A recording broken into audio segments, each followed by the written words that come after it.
Hello, and welcome to Mental Health Matters podcast. I'm your host, Liz Lang, and I'm here with Dr. Mark Burton. In this podcast, we will talk about all things mental health. Thank you so much for joining us.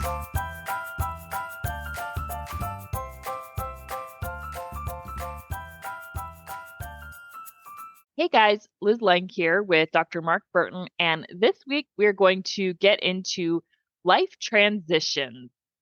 So I thought it would be interesting to see, Mark, from your perspective, what transitions you see people struggle with the most. Now, I have a guess because you see a lot of couples.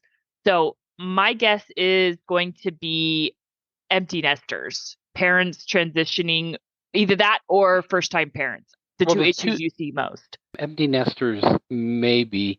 I don't know why this is. I'm starting to see a lot of older couples. I mean, I'm older. But I have couples who were in their 70s and 80s that I've seen. And so they've been empty nesters for a long time. But I would say that probably for the majority of my career, the two transitions are marriage, which is a transition, and then the first child is the hardest one. I mean, Gottman, when he talks about children, so he wrote a book. I'll put this up, so I don't forget. Called And Baby Makes Three, which is a good book for first-time parents. But he believes that first child is the hardest transition or adjustment that any couple goes through. And even if you have multiple children, I mean, it's always, one more is tiring and, there's a lot of work. But he believes the transition isn't at all as difficult as that very first one. So it's marriage, which is a transition.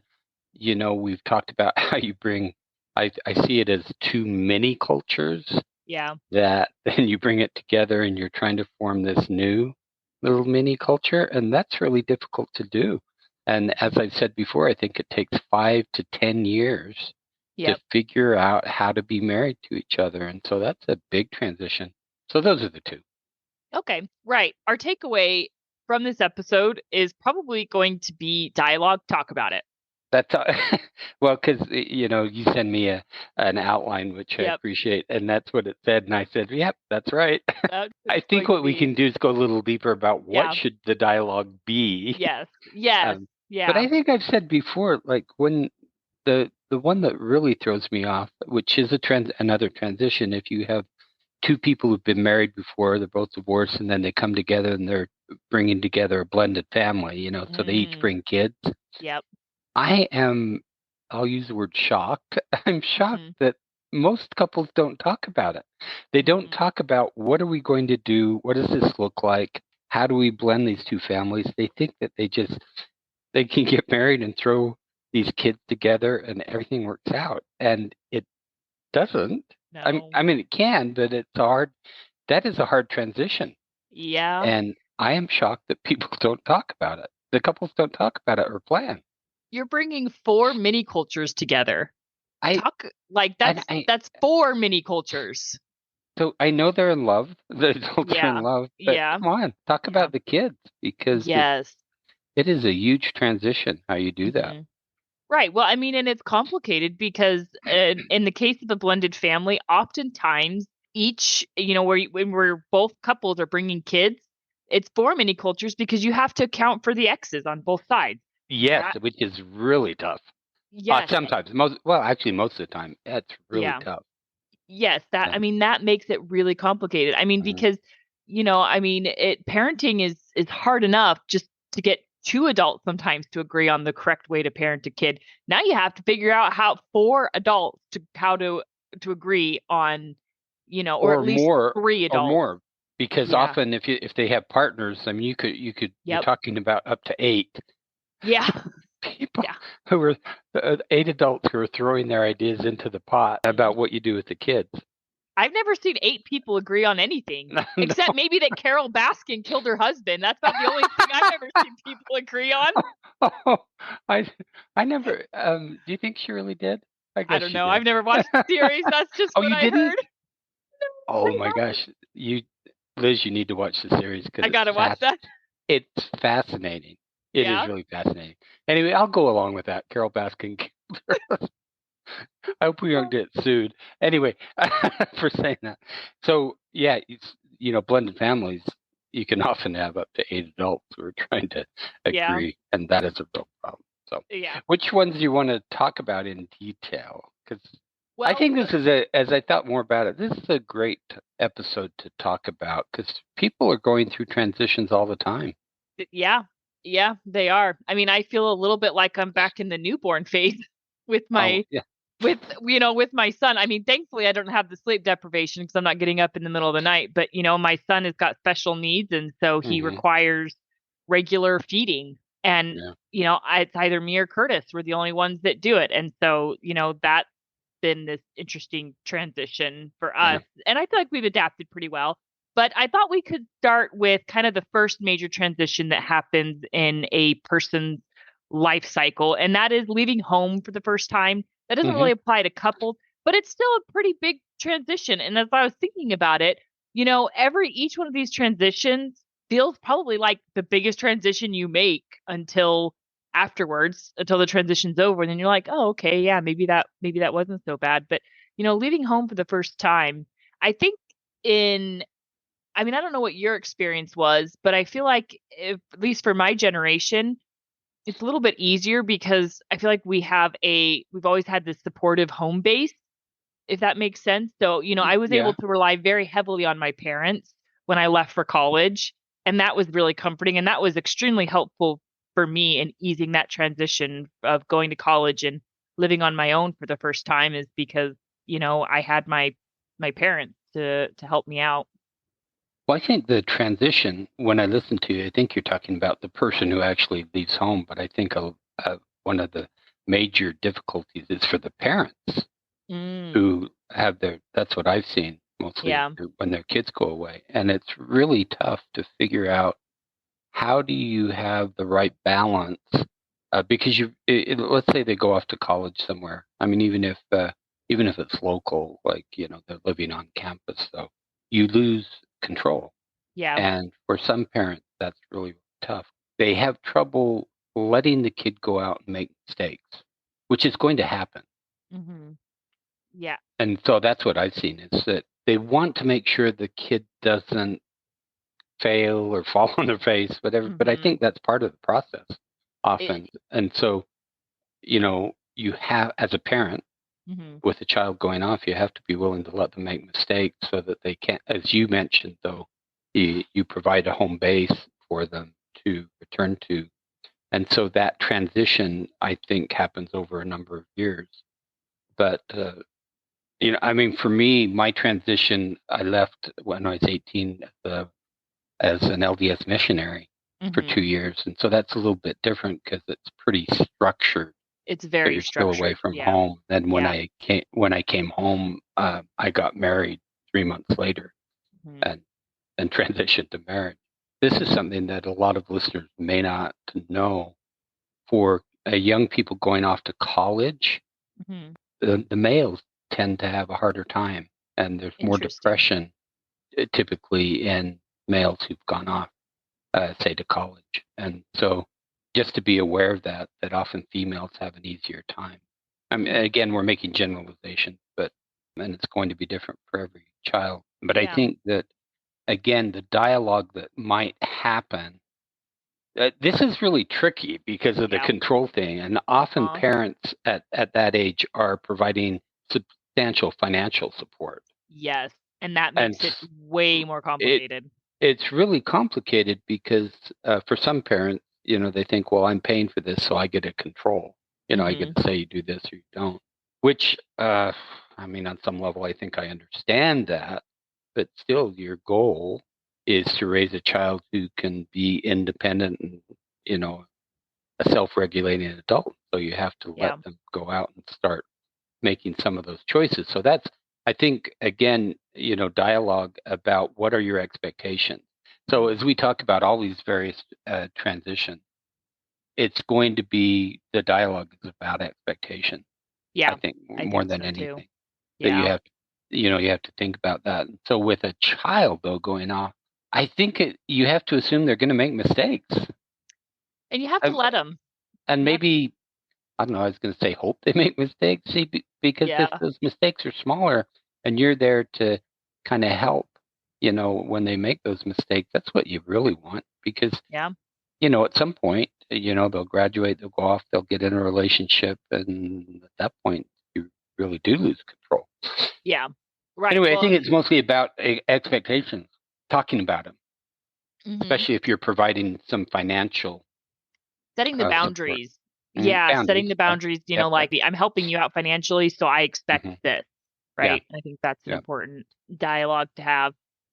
Okay, so married life. Well, married, I mean, if you think about it, as we just mentioned, it's bringing these two mini cultures together. Yeah. Even it, this wasn't hard for Lindy and myself. Like even sleeping with someone in the same bed for some Yeah. people can be a real adjustment. Yes. Um, Yeah. you're so if you think about it, let's say you get married at 25 for 25 years, you've been sleeping on your own Uh-huh. mostly, and then all of a sudden there's another person in your bed. One of my favorite types of couples to see are those who are close to getting married. So premarital work, it's Yeah. really it's really the best time to do this type of work because, and then that book, that we've mentioned Yep. many times, Robin Smith's Lies at the Altar. But couples don't talk about those types of things, and I think they need to. They really need to explore each other in a different way because they're so caught up in the love and the passion and all of that, which is great. But I think they forget that there are these day to day things that Mhm. come up in life, the practicality. So Yeah. they're so caught up in the romance. That life feels like a Disney movie and they think they're gonna sail into happily ever The after and birds never have any problems. and Yep. birds flying around and Yep. landing on your shoulder when really, when you're trying to figure out, okay, how are we going to pay for rent or Yep. food or Who's gonna do the dishes? who's going to do the Who's dishes, gonna who's going clean to the clean the bathroom? toilet, Yep. Yeah, and all of these things. what does it look like at Thanksgiving? Where Mhm. are we going to go? What's it going to be like for the holidays? And if you don't talk about it, then it becomes kind of a shock, I would say. Yeah. Or it becomes really big because all of a sudden, like you're married, you're happy, you get married in the spring, and then all of a sudden you go, "What are we going to do for Thanksgiving?" You've got both sets of parents saying, "Well, you're going to come here, aren't you?" Yep. So Yep. you're stuck.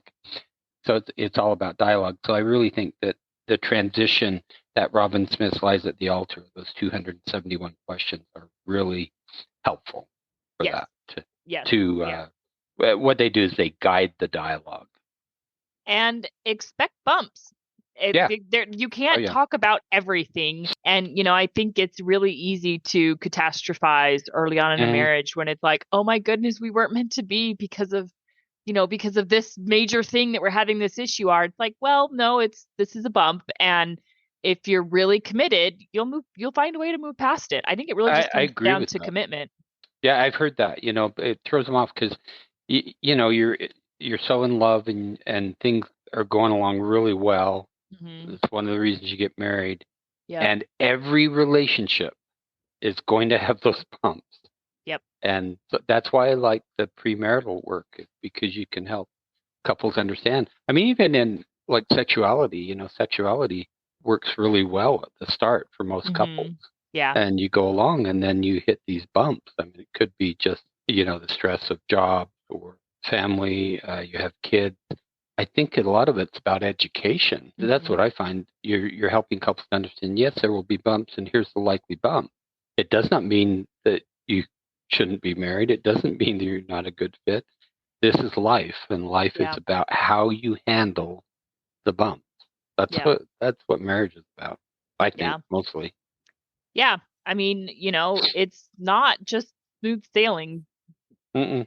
I don't understand. Well, it's that Disney Yeah. idea, I guess. Happily ever after. Why do people assume that it's going to be smooth sailing? There's just no reason why that would be true. In Yep. my and so I think helping couples understand that Yeah. it'll be bumpy Yeah. and it's okay, and you learn from it.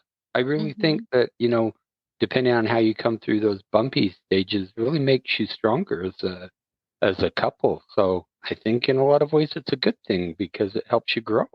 It does. Yes. And that's true. That's something to keep in mind, that oftentimes your struggles, you come out stronger when you struggle with something. Right. You grow stronger as an individual and as a couple. Yeah. And those are growth opportunities. And so, I talk about narrative all the time, narrative about how you perceive events. We tend to focus more on the negative or to have more negative narratives. And I think the reason is that's how we, as a species, how we survive. But I think if you can shift the narrative away to this is a growth experience, or what are we going to learn, or how do we Yeah. move forward, then it just changing the narrative makes it a different experience for both of you. Mm-hmm. Yeah. Yeah. I mean, it really does. And okay, so let's move on to first time parents. So Hmm. last week we talked a lot about sexuality and how sexuality evolves, right? And how it tends to change. And there's a big change when the first kid comes around. And one of the things that you talked about is that you never recommend taking a break from sex, right? Well, no, there's It, what I said is in the case of yeah, of like emotional trauma. disconnection. Yeah, Well, or trauma. trauma Or for, I mean, typically it's with the yes, female, then yes, that is recommended. But as far as disconnection, yeah, um, I I don't see it as a positive thing. I right, think that, so this really does tie into what we talked about last week, that yeah, what happens, I mean, this gets really tricky because especially for the mother, mm-hmm, I think I believe, those instincts kick in. I've got to keep this baby alive. yep, And so the focus, which it should be, I'm not saying this should be any different. The focus is really on, you focus on the child. mm-hmm, And I think that's especially true in the first year. And often the father is doing that as well, which is good. mm-hmm, So your team, yep, but even if the father isn't, or what happens is the relationship gets between put, the yep, parent gets put on the back burner. And that is really difficult. That's the mistake. mm-hmm, And so that book that, Gottman got interested after doing couples work, he got interested in the whole kid thing. And I think I've said this in previous episodes, that the reason, people used to talk about the 7-year itch. And I think there was even a movie years ago called The mm-hmm, 7-Year Itch, which is, couples get, they marry, and then about 7 years on average, they start to have difficulty. Well, what he found is that for most couples, 7 years is the time at the birth of the first child. yep, And so, and so that's how he got interested in looking at it. And so the book is just talking about, you have to be intentional about focusing on the relationship, which is so easy to not do that because you have this child, yes, that this newborn baby, which is exciting. It's wonderful. I mean, all these incredibly positive things. but it's exhausting. It's exhausting. So you get tired. Yep, You don't have time. The yeah, house is messy. You're yeah, both, one or both of you is still working. mm-hmm, And so there's just so much going on. And I think you've got to talk about it before. yeah, And so often I'll see couples where they are having their first child, and that's what we talk about. We talk about the other thing that you need to talk about is, how do your families of origin tie into this? Because mm-hmm. sometimes, like, do the parents, are they going to be too intrusive? Are they going to come, because grandparents, I mean, I get this. Grandparents, I love having Oh yeah, grandkids and going to see yes, them. And so, yeah, but, is it going to be too much? Are they going to show up at any time? I want to see my grandchild. And so you have to, going back to one of our favorite words, is you've got to have good boundaries. And mm-hmm, I think if you talk about it before, yes, then it's easier. Otherwise, you get caught off guard. But if you plan for it, then, and that's the same thing with the relationship. I think you have to plan for, okay, what are we going to do? Because I mean, I think a couple of months, you really have to be willing to put the relationship on hold. Not on hold, but just different, because you've got, you're really focused on the baby. And then after a couple of months, I think you can return to focusing on the relationship. we tend to avoid getting political, but Ben Shapiro said something once that I liked. Okay. I mean, I I know I you like know. to listen to him. I Well, don't like it. I don't like him I at all, but go ahead. which is fair, and I totally Okay. get why you don't like listening to him. Okay. He says a lot of things I don't like and agree with too. Okay. But he Go ahead. said something about relationships that Hmm. I liked. Okay, so Which and is, that is kids are first urgency and second priority, right? oh, well, yeah. I mean, yeah, I, I can see that. I think that, First as a, first I mean, urgency, second priority. So I mean, like, because you have to keep the kid alive. That's your job. Okay, right, this new human is your responsibility. But they need to make as much as possible. You still got to make time to prioritize the relationship. right. So And what I say to couples, and usually this is with older children where they're disconnected and they have not focused on the relationship as they yeah, should. But if couples could understand at the outset that when at all ages, I mean, even if you have a newborn, but the children, what I really believe is what they want more than anything is to have two parents who are strong and connected and have a good relationship. yep, And so, yes, you're concerned about the child, but I really believe that the best thing you can do for your children is to have a strong relationship. yeah.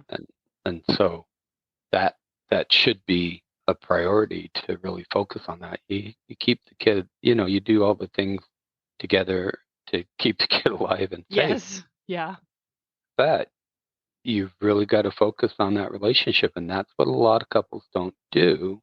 yep, And then, 5 years later, they're so disconnected and unhappy, but they've gotten in this pattern of not focusing on the relationship. They're great parents, yeah, and you talk about how great it is when they're all together, but they don't spend any time alone because yeah.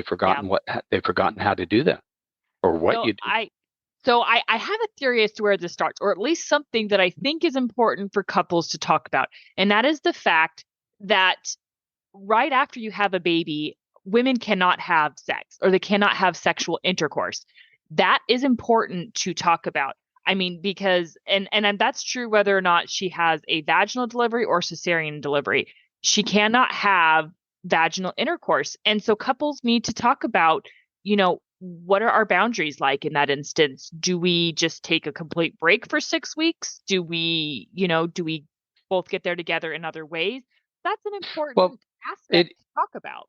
it is now from my experience that hasn't been a big issue, and here's the reason why: because it's the doctor typically who's Hmm. saying the OBGYN is saying you can't do this, and Yeah. so most men are able to Oh, handle okay. that. Okay. But again, if I mean maybe education is what's needed, but at least I thought that was pretty commonly known.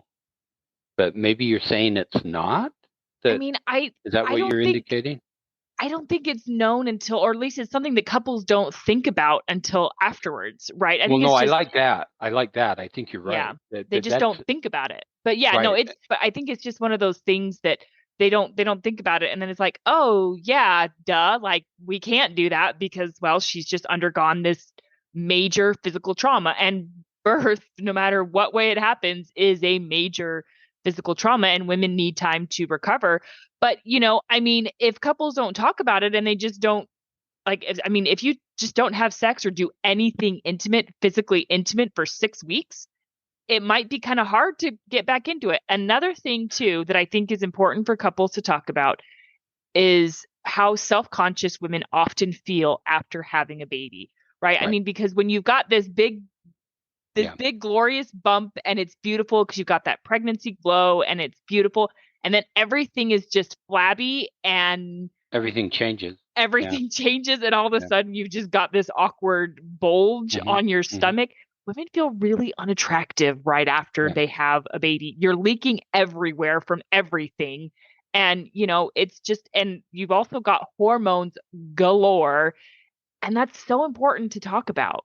See, and I think, maybe here's the takeaway.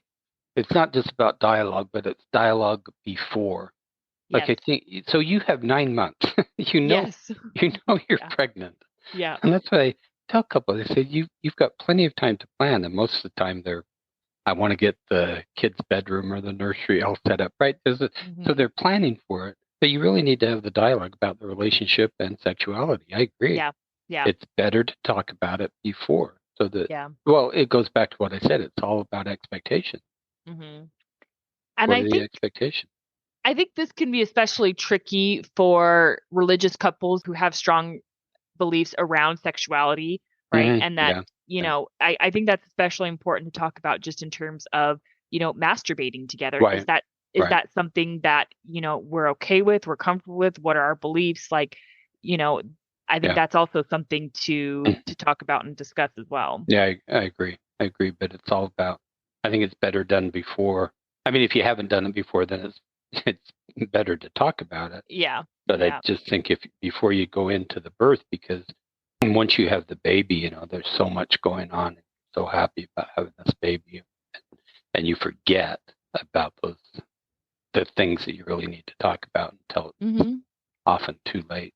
And I've often thought about this, because I remember when our first child came around, it felt like a huge deal, and it really was. Like it is a Hmm. monumental task to suddenly Yeah, keep this it is. tiny new human alive. And then I have my second one, and I look back and I'm like, why was it so hard? Well, that's why. So that's what Gottman says. Yeah, It's that first one, yes, it's and then the so second one, you difficult. go, okay, I've got another one. Yeah, you're like they sleep all the time. Why was this and then, so hard? But and it then, really was. And I think a lot of it too is just hormones. I mean, those hormones the right, first time, right, I think right. it can be genuinely shocking and alarming. I mean, I remember, with our first being in the hospital and we're getting ready to leave and the nurse is giving us all this checkout information. It is everything I could do not to just start sobbing. And I had no idea why. And then Yeah. we got in the car and we're driving home and I just let loose and I was sobbing. I sobbed the entire way home and I don't know why. And Curtis is like, Hmm. well, this is an emotional time. We're bringing our baby home. And I'm like, but that's not it. I'm just crying because I'm just crying. And it's Uh, the emotions, they are really overwhelming. And I think yeah, all of that tied together, it's just tough the first time. And yeah, so I don't it is. mean to mitigate it because it really, really is. It's a big transition. Yeah, Okay, yeah, it so is. I want to give it aside because I just thought of this and it's Uh-huh. kid related and it was really, really funny. And I think you're gonna love this. Okay, so this is an experience we had with our middle daughter. So she's 8 years old. Okay, and Hmm. it's happened at church. Kids say the best things, and I think Yes, it's they good to do. share these funny things. So once a month in our church, we have what's called testimony meeting. And so for Hmm. those of you not familiar with the Church of Jesus Christ of Latter-day Saints, testimony meeting is an opportunity for anyone in the congregation to come up and share what they believe in, right? Often they share testimony about Jesus or about prayer, about faith, something like that. And so our 8-year-old wanted to get up and share her testimony. And we're like, "Oh yeah, yeah, go ahead." Like we're really encouraging this. We're so excited. So she gets up there and she's like, "My cousin was over and he told me about aliens and I was really, really scared about the aliens. Mm. And, and I prayed, and then I wasn't afraid that the aliens were going to jump out of the closet and get me." uh, Yeah, uh, it was the cutest thing. And she said it so innocently and just so like there was no, yeah, she just, and just the way she said it, it was just the cutest thing ever. And so, yeah, like the whole church still, everybody at our church still talks about her testimony. And our bishop, at first, he was sitting here thinking, aliens, oh, great, where is this going? But she tied it in together great. So, okay, so I get to say one. oh, So we okay. used to go to church. I used to. I think people know I'm an atheist now, and all my Yeah. kids are. My son is, I don't know, 3 or 4, and there used to be this really great thing for kids about right through the universe, and it's a way for them to learn about the planets and stuff, hmm and it's all about song. And so there's a song about Venus because it's really hot, Yeah. and I guess the temperature, and so the song has something like Venus sizzling hot. Well, my son, who's 3, cannot, so he can't say the V. So he's singing in church, and it comes out penis, sizzling, sizzling hot. And so everybody hearing this, penis sizzling hot. Anyway. They really do say the best thing. Okay. So. Okay. Back to transition. Yeah. Back to transit. That was a fun aside. All right. So first-time parenting is hard. Talk about it before the baby comes. Even if you didn't know you're pregnant, you have at least 6 months, 4 to 6 months. Like you've got time. So have the dialogue. Okay. So that seems to be, I don't know, that transition seems to last for about 20 years, 20 to 30 years. You mean till they leave? Yes. Till they leave. And then empty nester.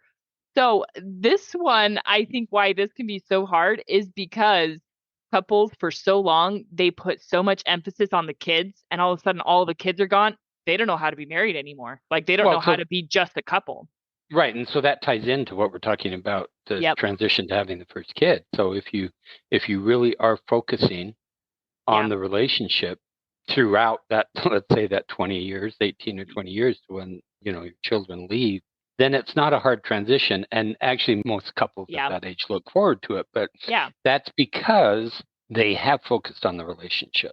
Yes. And so I think that, I guess dialogue is important, but really I think the most important thing is through those 18 years or however long you've got kids in the home, how have you focused on your relationship? And then I don't think it's a hard transition.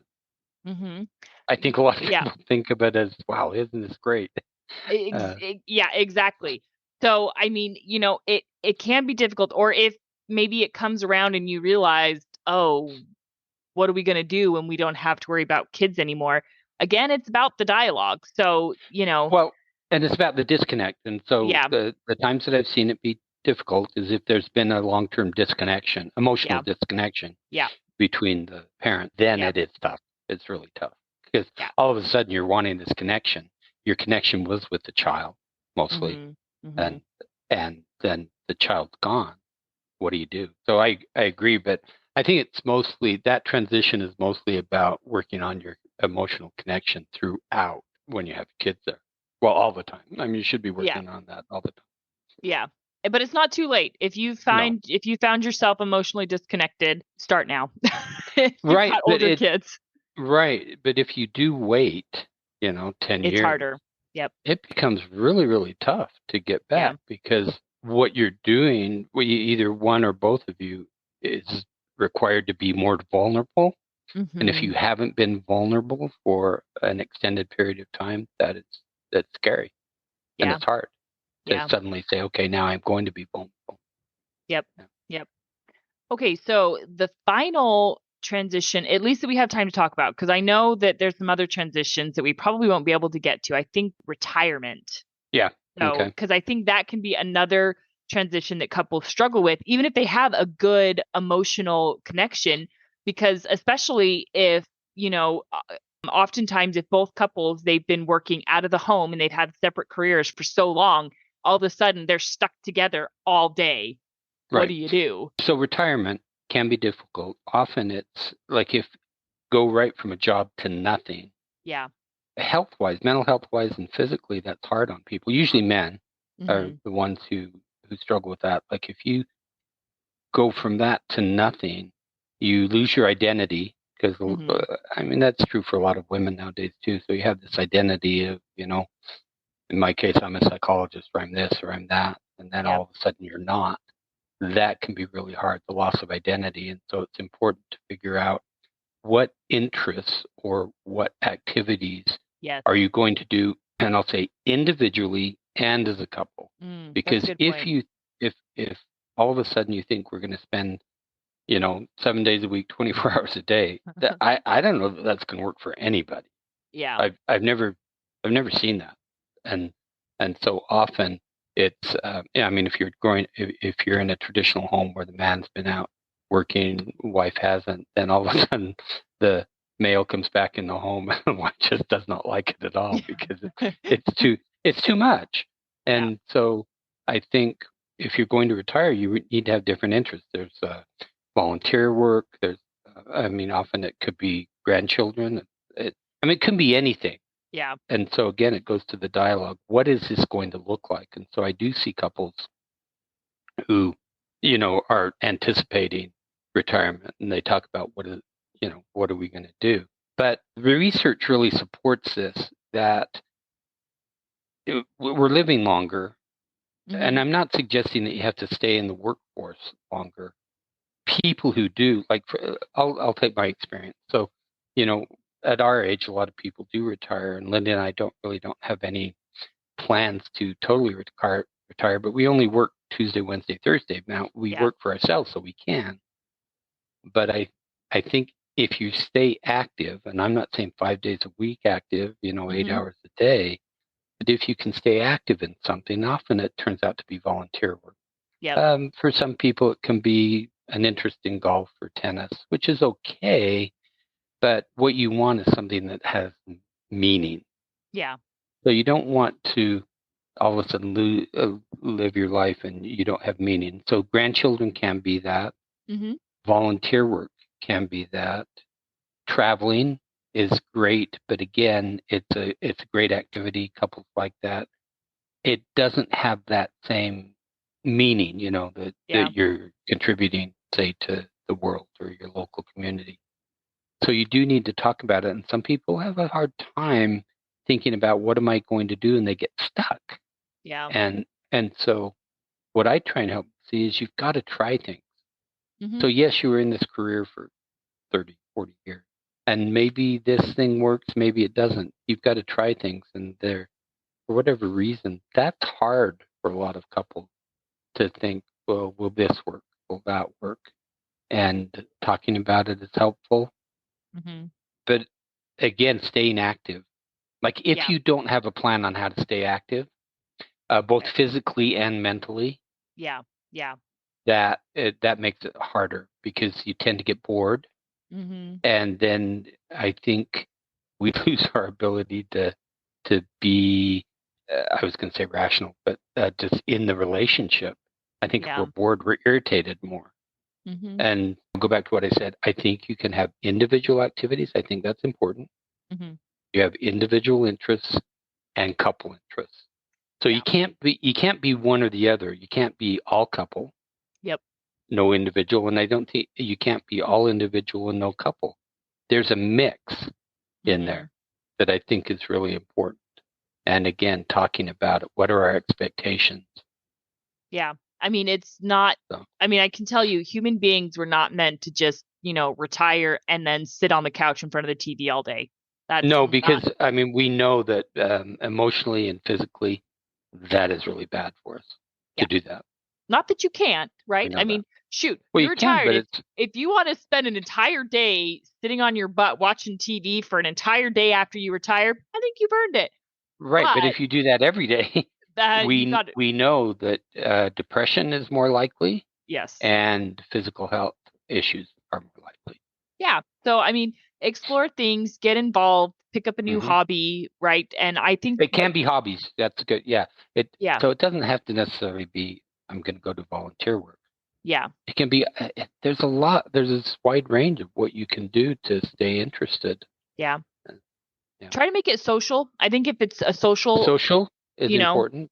yeah, Yeah, and everybody's different that way, but sometimes friends are really important. Sometimes yeah, it's family and extended family is enough. yep, I mean, when in our own case, I mean, we do have a few friends, but mostly we're really busy with our family yeah, and grandkids, which is very satisfying for us.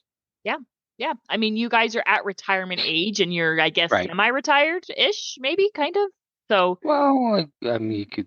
Some people semi, call it semi-retired, but I mean, yeah, we're going to stick with 3 days a week probably for a long time, and we decided to keep our licenses active for another 4 to 6 years. So yeah. I mean, Which is good. I mean, it's good for your yeah, brain. It's keeping your brain yeah, active. You have, and I think that really what it comes down to is you feel like, I think what you hit on is your life has meaning. You feel like you're doing yeah, something yeah. meaningful. That's That's it. important to people. That's it. And I realize for our listeners, I'm very fortunate Yeah. uh, to work for myself and to be able to do this. And I Yeah. also realize that a lot of people can't. Yep. But you just have to transition. So here we are talking about transitions. It's a Yep. transition from working at this to, I'll say, working at something else, even though, different. Yep. But you have to be actively, I really believe for happiness, emotional and physical, you have to be actively engaged in something. Yep. Okay. So I think, our takeaway was at the beginning. Talk about it and do it beforehand. But yes. So those two things, talk about it. The earlier, the better. Yep. Have the dialogue now and don't put it off. Right. Don't put it off. Yeah. Okay. Next week, we're going to talk about psychosis. Not a topic that we've got into before, but I think it's going to be an interesting one. It'll be interesting to talk about it. Yeah. Yeah. All right. Have a good week, everyone. Goodbye. Have a question for Dr. Burton? How about a topic you'd like us to cover? Send us an email at mentalhealthpod21@gmail.com. This podcast was produced and edited by Liz Lang. Music is by Audio Lounge.